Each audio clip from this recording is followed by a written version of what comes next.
Hello, hello, my friend. I am so excited that you are here right now. And I am so grateful that we have an opportunity to connect on this platform and to have a conversation. It's not a one way conversation. I invite you to participate. If you're tuning in on the replay or live, you are welcomed here.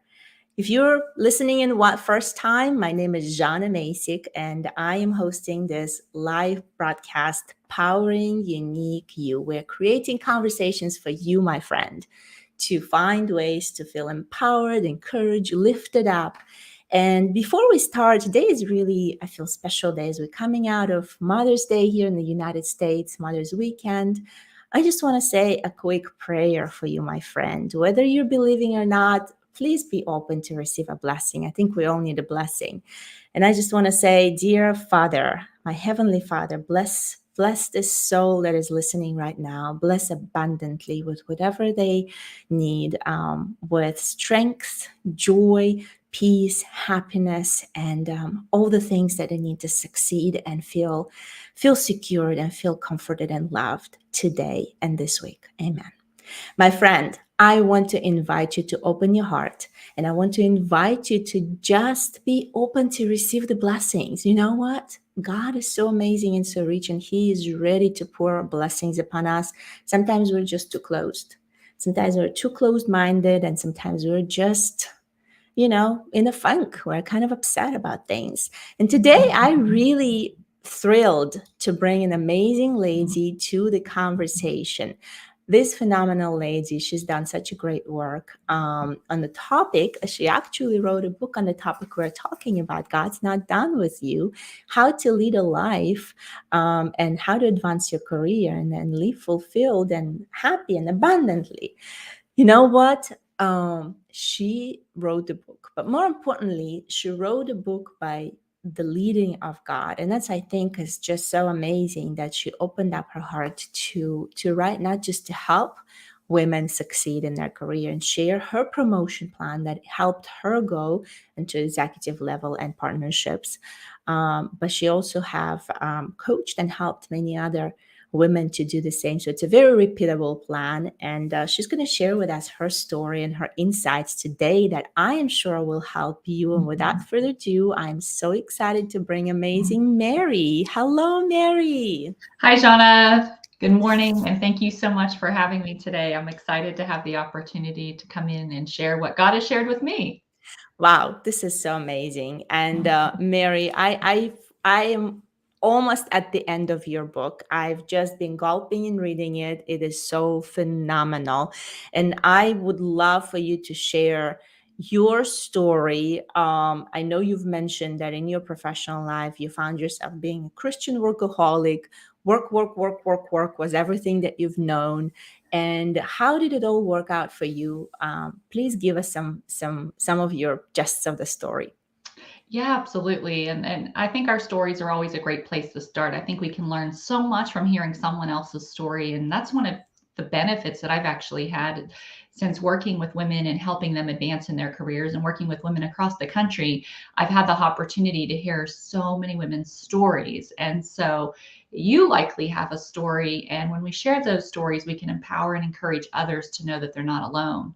So for me, the truth was I was working really hard in my career. I really wanted to advance. I wanted to be noticed for promotions and raises, and it was something that I just thought I was supposed to do. And I just thought you just go in and you work really hard, and it'll just happen for you.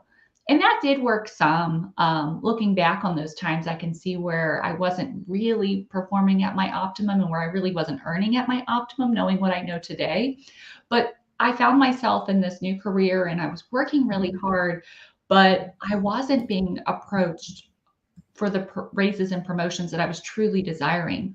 And there was even a point in my life that I received a raise that I wasn't really proud of, and it did a lot of damage to my psyche.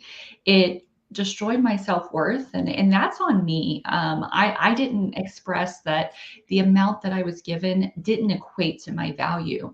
And so I found myself in this low point, having a lot of imposter syndrome, a lot of self-doubt, a lot of not seeing myself as worthy. And during this time, my husband, he would be telling me how capable I was of being an executive, and I would tell him every small reason why I shouldn't be. And this went on for several months. We'd have these conversations. Well, one day I found myself at a leadership meeting, and I stood up from that meeting and I said, I'm going to be the next chief operating officer of this company. And then COO said, you should do that. And here I thought, at least 10 years, but little did I know that opportunity would come just 3 months later. So I knew what I had to do. I had to walk down that hall and I had to go to my boss's office and ask him for that open position. Well, I had a lump in my throat, a knot in my stomach. My palms were sweaty, but I trudged down that hall and knocked on his door.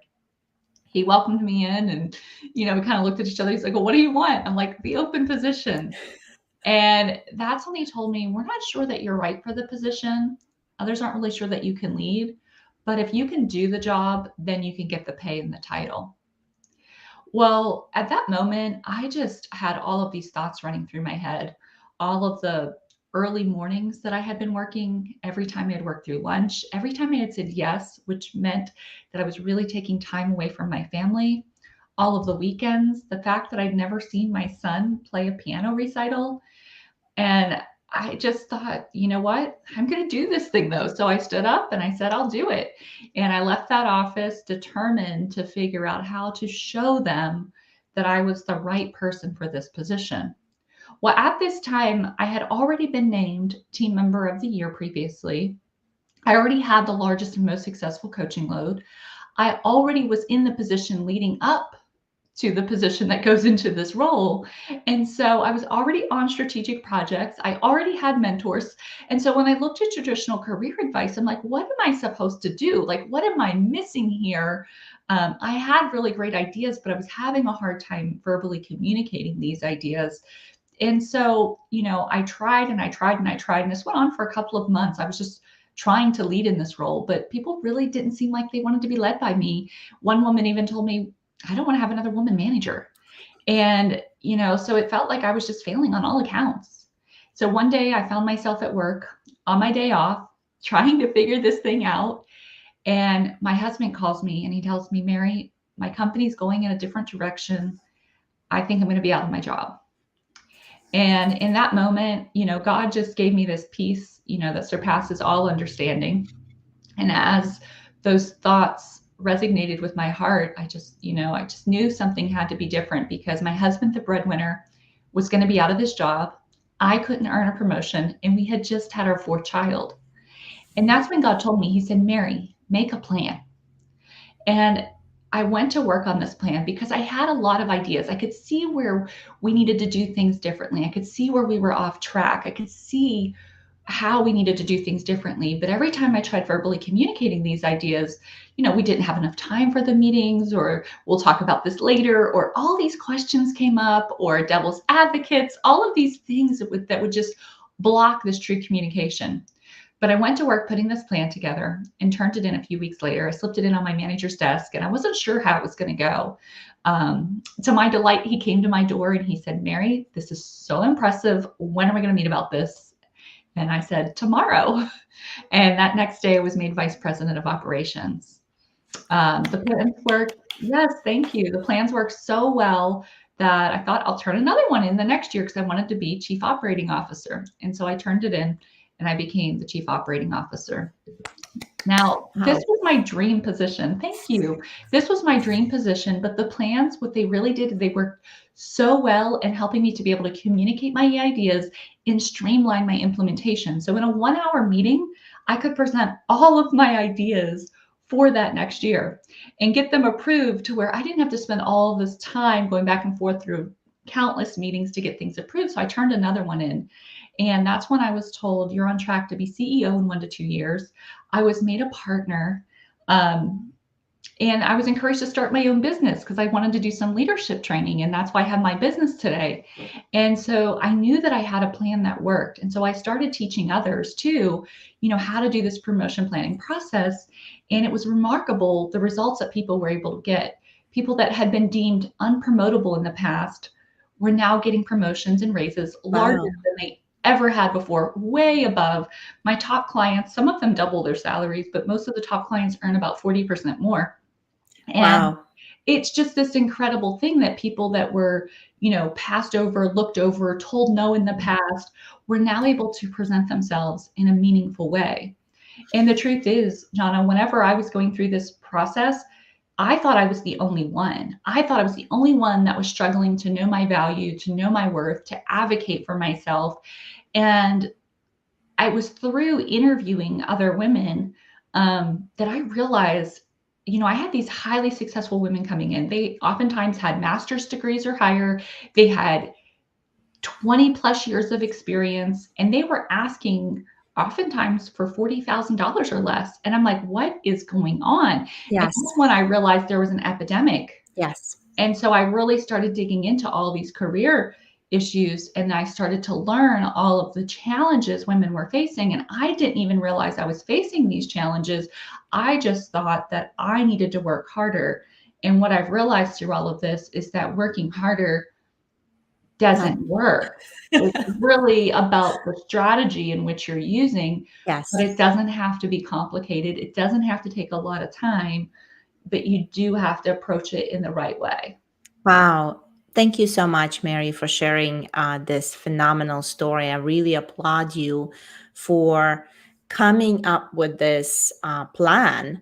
I know with God's guidance, but now that in a bigger picture, you're not just it didn't just serve you. Now that you're through this repeatable process, serving so many women, and I think this is so admirable. I second to say that being in the global HR and recruiting people, not only men, but women, I could just see how so many women, particularly, um, undervalue themselves, underestimate their capacity, achieve in a way because they don't see their potential. And then they struggle to say, well, I have all of this marks checked. Like you said, I have an MBA, I have this, I have that.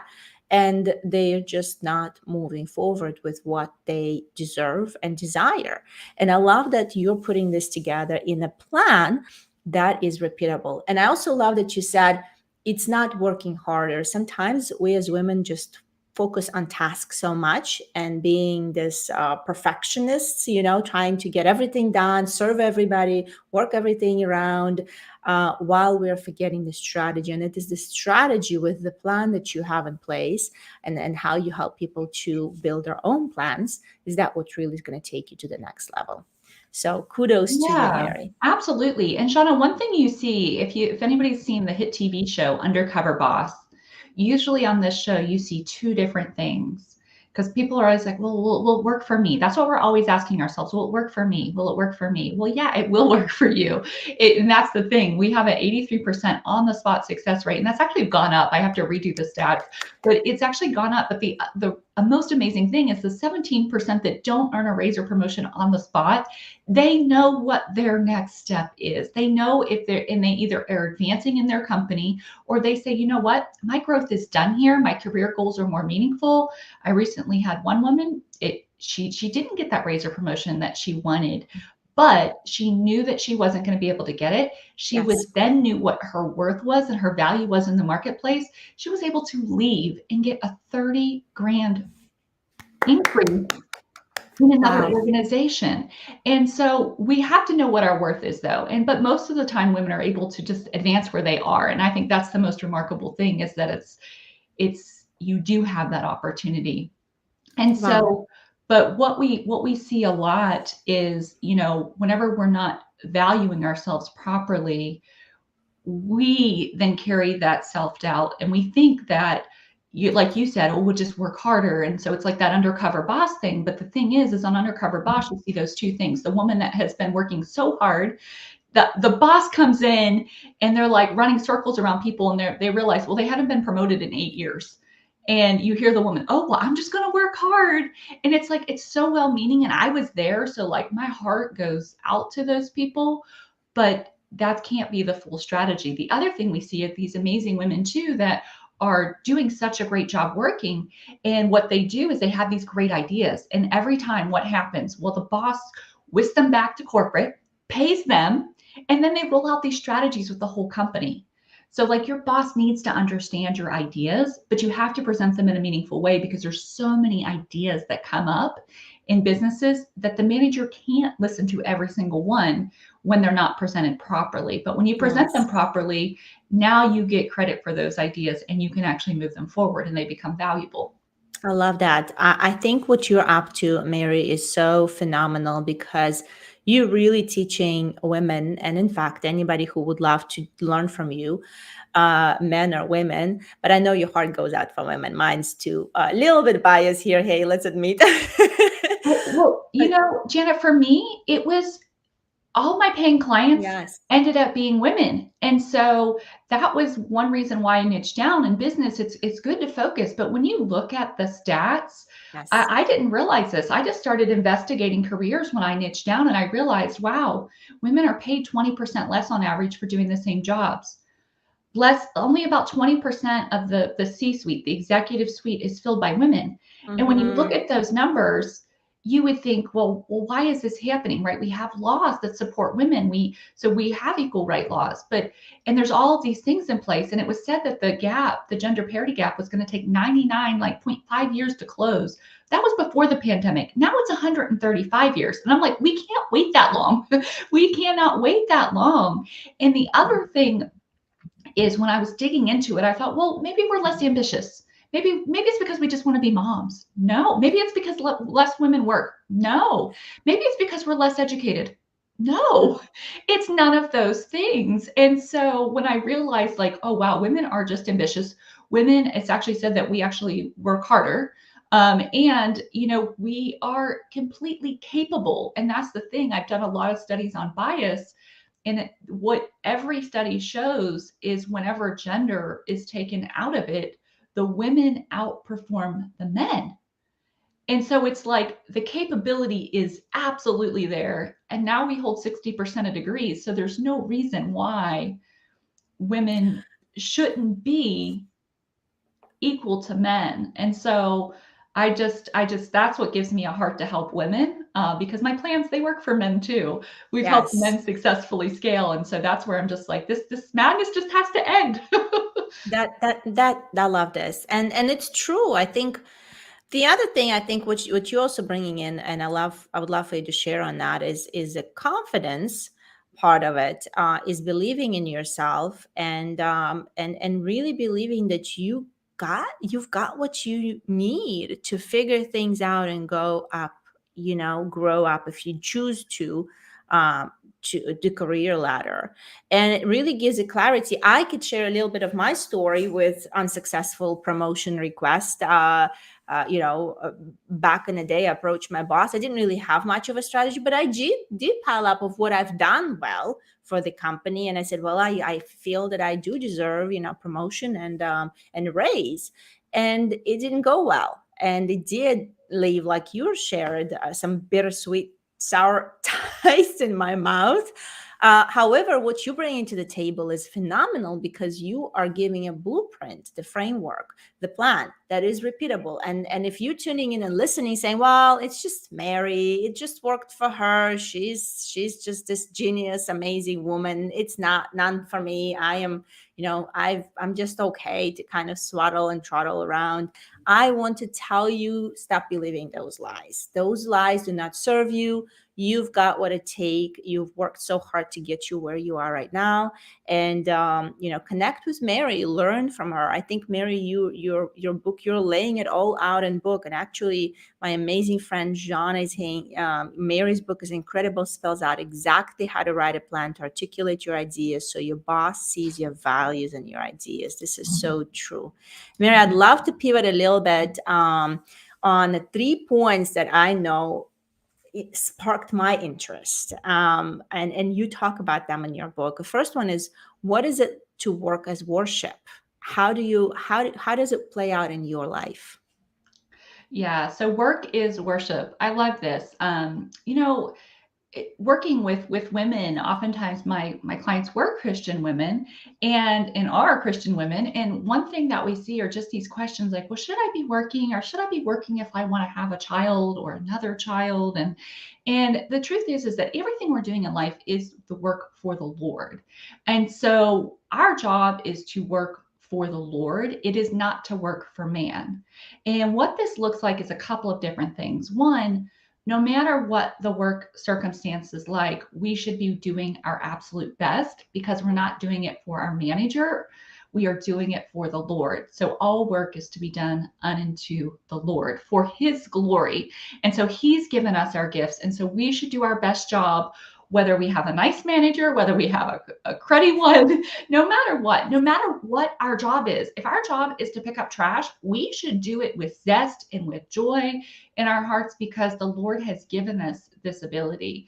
And so any work that we're doing, whether it's done inside the home or outside the home, is to be done unto the Lord. And God talks a lot about this throughout the Bible. He talks a lot about jobs. We talk a lot about money. And what's interesting is God wants us to use our gifts and our abilities. When we see the parable of the talents in the Bible, those that are given and use their gifts get them multiplied. Yes. But those that just hide them away because we're fearful, and as you were talking about earlier, confidence is huge. And Yes. here's what we want to be confident in. It's good to be confident in ourselves, but it's great to be confident in who God says you are, what God says you're capable of, in the fact that he is in charge of your promotion, because God can open doors and close doors that you can't. And so, what we have a tendency to do is to look around to all of the circumstances that are happening. We use all of our senses and we look at everything. We're like, well, my boss is this, so it's not going to work for me. I live in Yes. this area. I'm in a small town. It's a small company. And so we limit ourselves and we limit God by saying what he's capable of.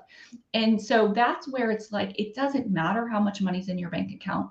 It doesn't matter what your relationships are like. Like, it's not that we don't want to work on improving those things, but everything, as you mentioned earlier, we don't have to do everything perfect for it to work out. But we do have to have faith because God calls us to have faith. And so when we're doing work as worship, we are doing our absolute best work because we're doing it for God. We are working to please God. And so what that also means is that, I used to have like, I couldn't understand it. It was like, okay, well, this is how the Bible tells us we should be operating, and this is how business tells us we should be operating. And I couldn't figure out how to bring these two things together. Mm-hmm. And what's really unique is that we need to be serving the Lord, whether we're at work, whether we're at home. We should be authentically ourselves. We should have our values, and that can't change. And so I know for me, there were times in my career I was asked to do things that I really wasn't comfortable with doing. And I did them because I thought this is what I needed to do to be successful. Even though I felt really crummy inside, it just left me bitter and resentful. And the truth was, I was choosing to say, hey, I'm going to trust my boss more than I'm going to trust the Lord. And so, what Mm-hmm. I've seen time and time again through women's stories is when we trust God, when we say, God, you've got this, you're in charge of this. And so, if our boss asks us to do something that is against our biblical principles and against his word and his law, we're not to do those things. If we have to trust that God is going to take care of us and he's going to be faithful and not be a victim in our workplace. And so that's just another way that work is worship. And we just want to really honor God with everything we're doing. So not even what we're doing, but how we do it, um, I love this. what we're choosing. I love this so much, Mary. And I think for me, it resonates with it's not what you do, it's who you are.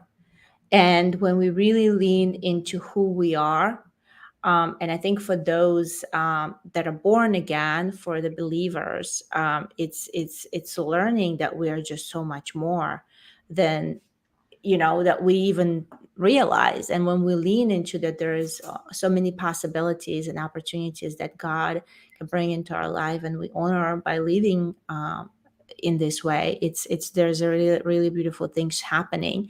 And the second point I really enjoyed that you mentioned is how is it to flow versus strive. And maybe you could share some tips with us, because I know it's hard because you tend to like fall into this go go go go, work work work work, constantly striving, constantly struggling, constantly pushing. So how do you shift the perspective into living in flow, living in abundance. You talk about, it's not just advancing your career, but it also creating a life where you feel you love your life, you live in abundance. Yeah. And so flowing over striving, I wanted to cover this in the book because we have this tendency. Okay, so the truth is that we can earn promotions without God. We can do it. We can strive our way to the top. We can cheat, manipulate. You can even do it without breaking God's laws. You can still probably get to the top, right? But it's not when you're partnering with God. And when you're in flow, you're not striving and stressing, because here's how we have learned how to operate in the world. We've learned to operate by cause and effect. You know, if I do this, I'm going to have this result. And so we always look at things one to one, and that's not how God's kingdom works. It's not like you tithe a dollar into this organization and you get 10 back from that organization. That's not how it works. That's not how the law of tithing works. And you will get that back, but it's not going to come back in the way that you maybe expect it to. And so I think that's where we really have to say, okay, if I'm going to be in flow, I'm going to be talking to God. I'm going to be asking God what it is that I need to do next. And I'm going to do that thing, even if it doesn't seem logical. And because there's going to be times, there was a time in my life where I was switching jobs. I was switching from the hospitality industry and I went into working in a wellness center. And, my thought process at that time was like, well, they're not going to want to hire me, right? I have my experiences over here. And I had a hard time. I had this distorted thinking. But if God wants us to be in a place, He is going to help us through that place. And so it's following what God tells us to do and following his plan to get it done, and not trying to take the reins and do it ourselves. I talk about the story of Cinderella in the book. So, Cinderella, she is a woman that lived in flow, where her stepsisters, they were living this life of striving. So, let's look at Cinderella's life. Well, her father is gone. He's died, right? So her father's gone. She's got an evil stepmother. She has to cook and clean and, feed all the animals. She has to do all the things. Well, she does it joyfully. She does it with pure joy. And even when she goes to the castle, she's thinking, well, oh my gosh, she doesn't I don't have a dress. Well, all of her friends rally around her and help her get the dress. And she goes, and, it's just this life of flow. When the glass slipper comes, her foot just fits right in. Well, the stepsisters, they are actually the honored sisters in this home. They are the honored daughters in this home. And yet nothing is good enough for them. Everything is terrible. Their lives are terrible. Everything is just terrible. And they try to cram their foot into that shoe and it doesn't fit, because they're trying to make things fit that weren't designed for them. And we see Yes. stories of this in the Bible too. You see the story of Joseph with Esau, and well, one brother, right? What do? Well, Rebecca's like, here, dress up as your brother and give your father this game so you can get his birthright. And that wasn't God's plan. And that's where we need to be turning to God instead of turning to all the other people in our lives or even our senses, because God has a plan and it might just not be working out the way that you think, but it's still working out. And so I always just say, if God's telling you to do something, take that next step. If there's a next step out there to get to your career, maybe it's a skill you need to learn. Maybe you're not a speaker. There's a point where I wasn't a speaker. Well, you can start learning how to speak. Take a course on speaking, or maybe you've never led before. But just don't tell God no before you try. Because I once you love that. try, that's when God's grace works. It's when we're actually taking actions. I love that. I love that. It's for me. I think when and what you shared makes perfect sense, Mary.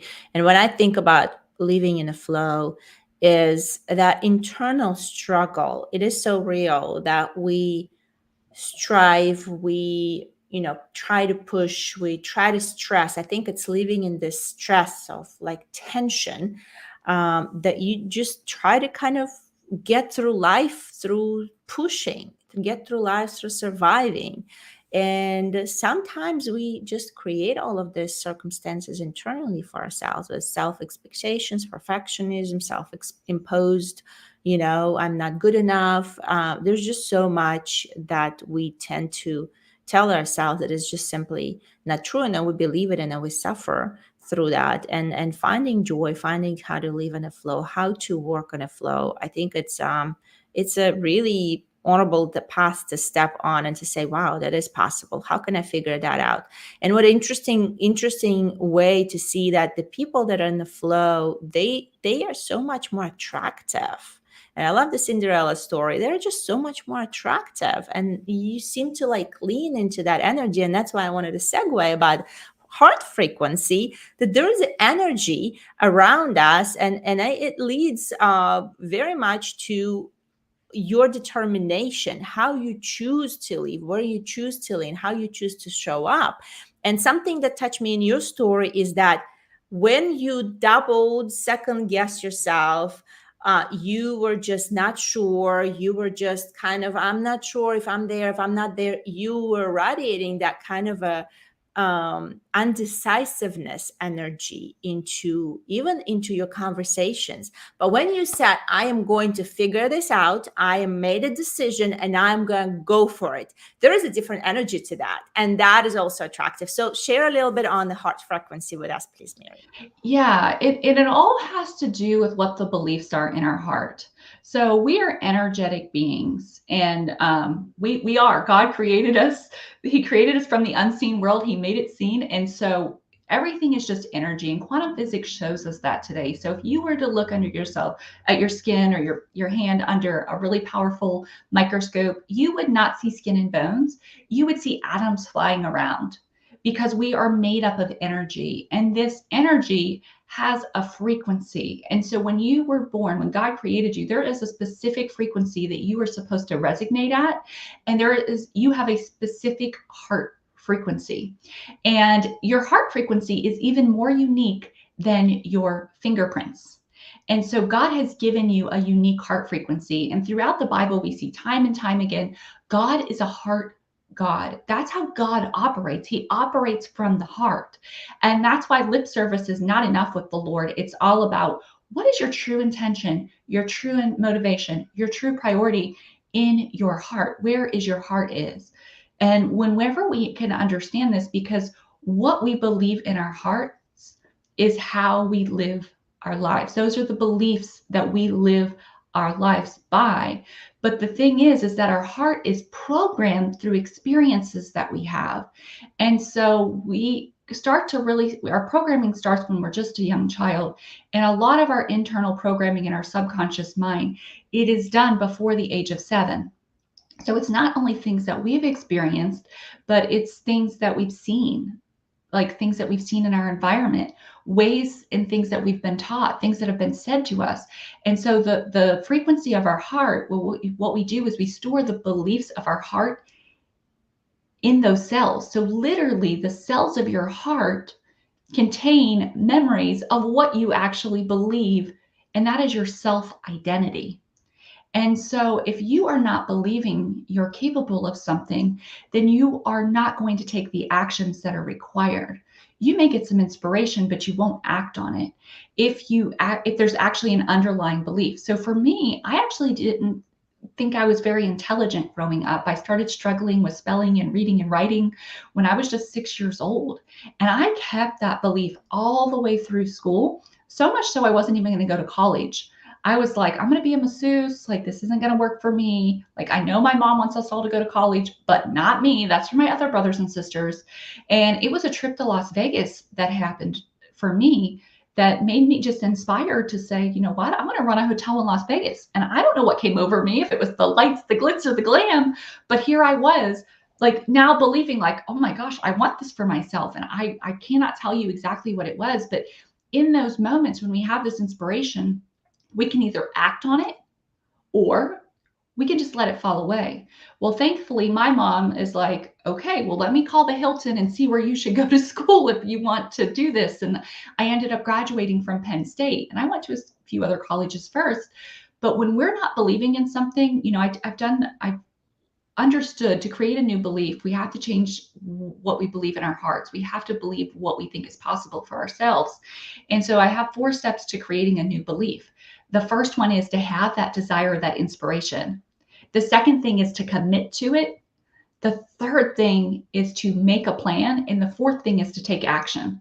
And if you will do kind of those 4 steps, you can do anything. I have used this to going from not being a runner, literally saying, I'm not a runner. And sometimes it just takes new information into the system. And that's what I've really learned. That's one of the biggest keys is when we can get new information. Like maybe you're watching this today and you're like, yeah, but I know you ended up being an executive, but I can't.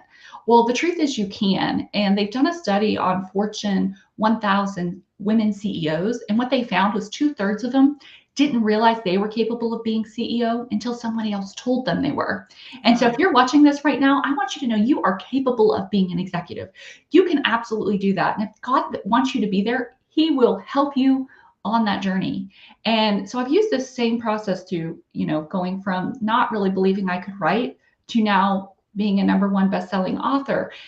But it's not that it just is everything is easy, right? But whenever we have a new belief, whenever we change that belief in our heart, which we can either do in an instant, like I did when I was in Las Vegas, we can also do it through repetition. Repetition is another thing that helps us create a new belief. And so it's not just about having an affirmation. Affirmations work for about 15% of the population, but it's about actually having an emotional experience because that's how our beliefs are stored. So whenever we have an emotional experience, that's when beliefs get stored in our bodies and in our hearts. And so those ones that are about us create this heart frequency.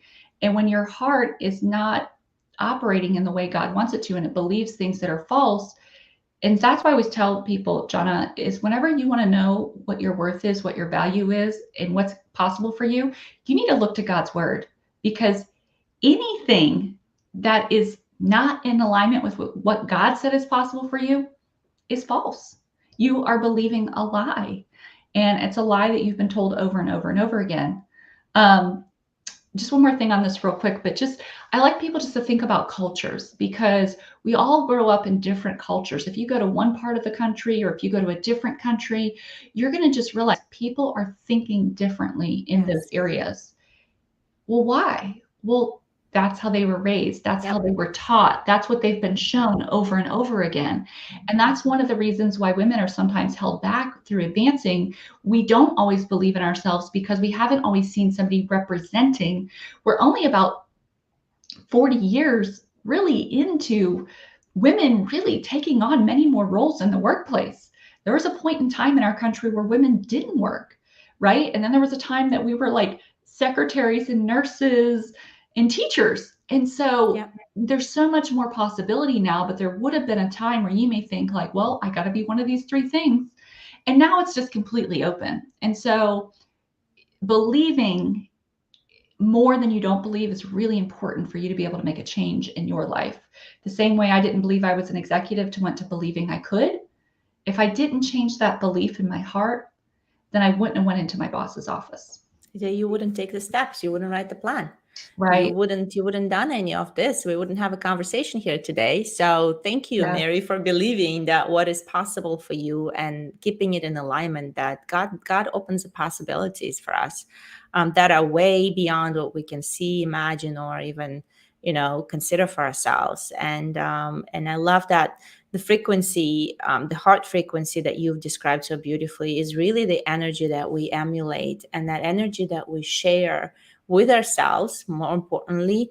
And that energy is in ourselves, in our soul, in our heart, in our minds. But then we'll bring others into that energy. And we just need to be mindful to have a little bit of a measurement, a thermostat, so to speak. So you can have either a thermometer measuring your energy, say, oh, my energy is negative, it's guilt and shame, I'm beating myself down, or my energy is Mhm. joy and happiness and love, and I'm really excited about embarking this day and this week today. Or you can set a thermostat for yourself to say, I really want to be on this frequency. I want to be on love and joy. I want to see around and say, I do have all things I need in abundance. And Yeah. when it goes down, they're like, oh, I'm going down. And it's a practice. It's a practice to see that you can generate, by choosing, you can generate more joy and more happiness in your heart. Mary, this has been Yes. phenomenal conversation. I really enjoyed that. As we close out, Any kind of final advice? I would say go get Mary's book, read it. But any kind of final advice that you would give to our listeners and viewers that will benefit them? Yeah, and if anybody wants to grab the book, you can grab that at God's Not Done With You book.com, God's Not Done With You book.com. And then I've got a free masterclass at maryguirovich.com you can check out as well. And, my final advice is just go for it. Just believe in yourself a little bit more than you don't, and just go for it because you have nothing to lose. And if you are like Shauna was saying before, you've been turned down or like, hey, this hasn't worked in the past, those are some of my top clients because the reason it wasn't working for you in the past isn't because you're not capable.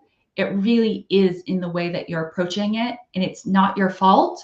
It's just the system that we're living in. And so there is a really bright future for you out there. So stay encouraged, keep leaning into God and asking Him where you're supposed to go. And just believe in yourself. I believe in you.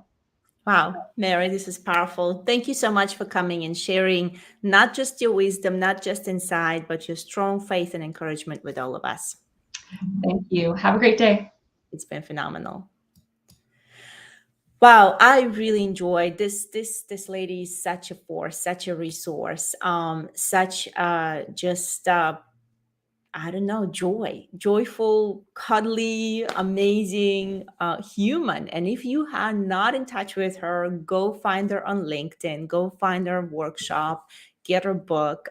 It will change your life. Whether you're looking for promotion or not, I would say read it. It's going to help you anyway. And there's a simple steps, there's a simple, actionable steps and framework that you can repeat and bring it into your life and say, okay, hey, can I try it out? Can I make a difference in how I approach my life?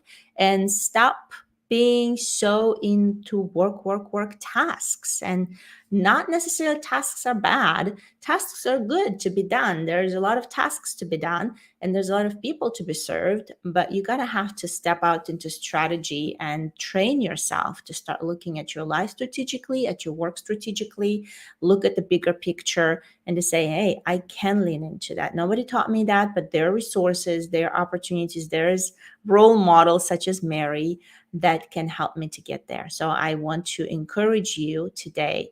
It is possible. If you don't believe it, I believe in you. Like Mary said, you can create a brighter future for yourself, a better pay, an occupation is going to bring you joy, and create what you want. And even through all of this, honor God and all of that. So, my friend, keep powering unique you, and I'll see you again next week. Take care.